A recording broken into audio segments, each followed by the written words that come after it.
இங்கு கூடியிருக்கும் அனைவருக்கும் முதற்கான எனது அன்பார்ந்த வணக்கங்கள்.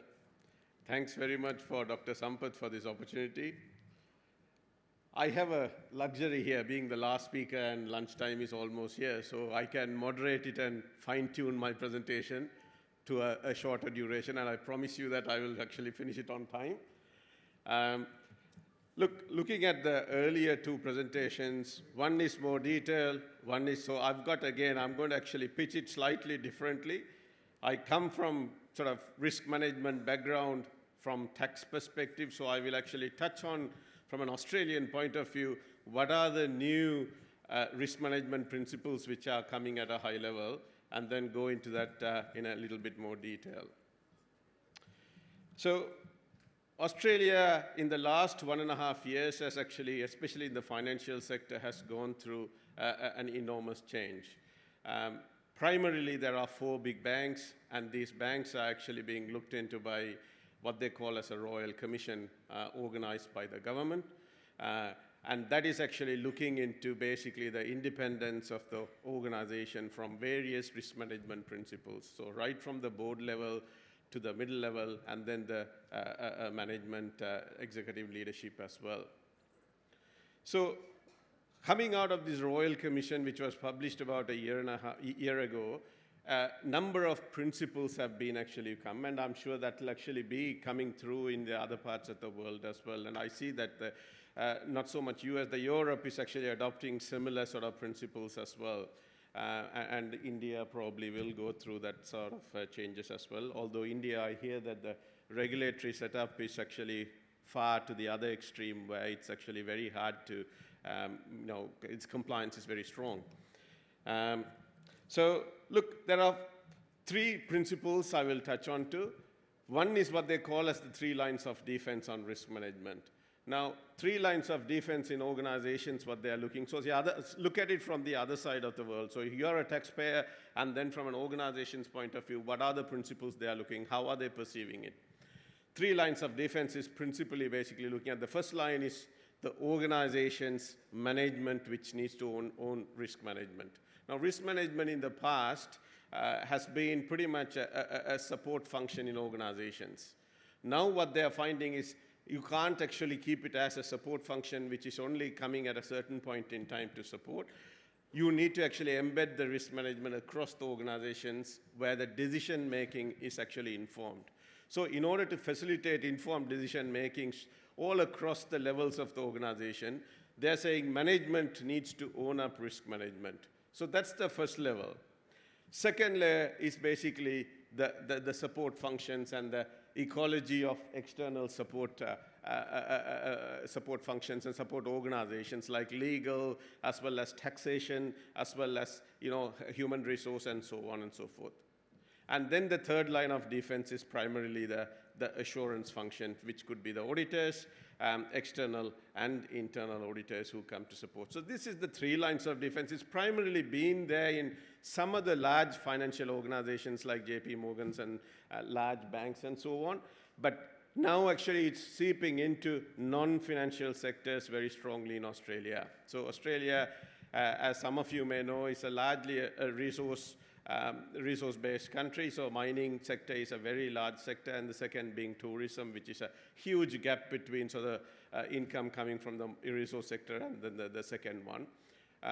So mining sector is now adopting 3 lines of defense, risk management principles, as well as other sectors are now becoming early adopters, coming from this Royal Commission report in the banks. Banks are also going through, banks and insurance companies, basically the finance sector is going through a phenomenal amount of change as well. In the last 2 years, the ownership and the governance is being given so much attention that the board level is actually being required to attest to what they are signing up on.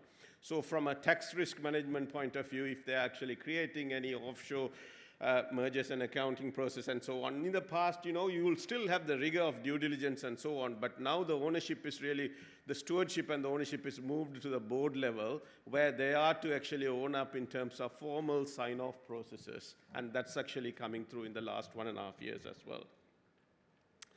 Now, broadly coming again are the implementing this risk management framework, which comes in two broad categories. One is the enablers and the other one is the drivers. So I will touch again on some of these and then sum it up so that I respect the time as well. So there are three enablers, three drivers, which are, first one is the leadership and ownership. So the accountability is being given, like I said earlier, a lot of responsibility from a risk management point of view. So the risk professionals who are undertaking either tax risk assessments or undertaking operational risk assessments and so on, enterprise risk, are looking at ownership. Now, any initiative has to go through a certain process, and then that accountability is signed off at the board level.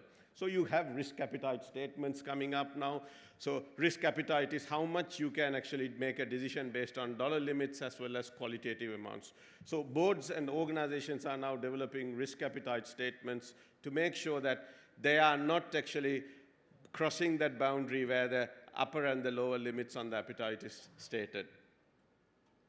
Second part is the integration. Now, second driver is the integration. In a classical risk model, which is being actually mooted across large organizations now, is risk assessment, again, is not going to be sitting out there and coming and performing risk assessment only on a periodic basis. It's going to be an ongoing exercise within the organization at all levels.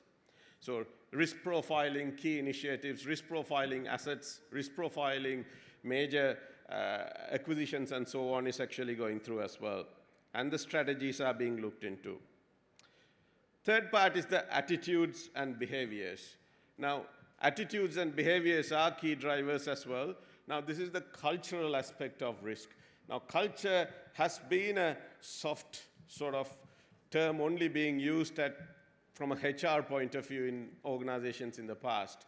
Now, given all the changes, all the disruptive technologies, all the issues which are coming across the market, culture has become now at the board level as well. So much so the board members are being trained on culture, risk culture, how they make decisions, and so on. Now, going into the three enablers, awareness and education is becoming a key area on risk management across organizations. Now, this is actually a training, formal trainings are being, again, government sectors as well as private sectors. Now, there's a requirement to undertake formal training, train at all levels on risk management principles. Again, going back to that driver of enabling these decision makers to make an informed decision so that they look after the stakeholders as well as the shareholders' obligations. Tools and guidance is the second enabler.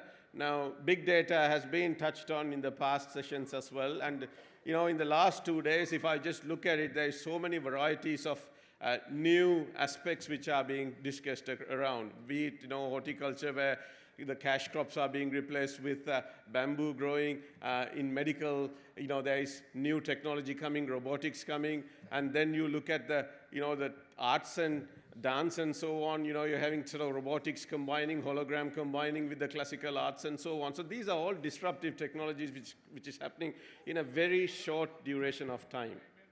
So technology and tool is going to become a key area, and risk management, all of these actually cut across risk management as a common theme as well.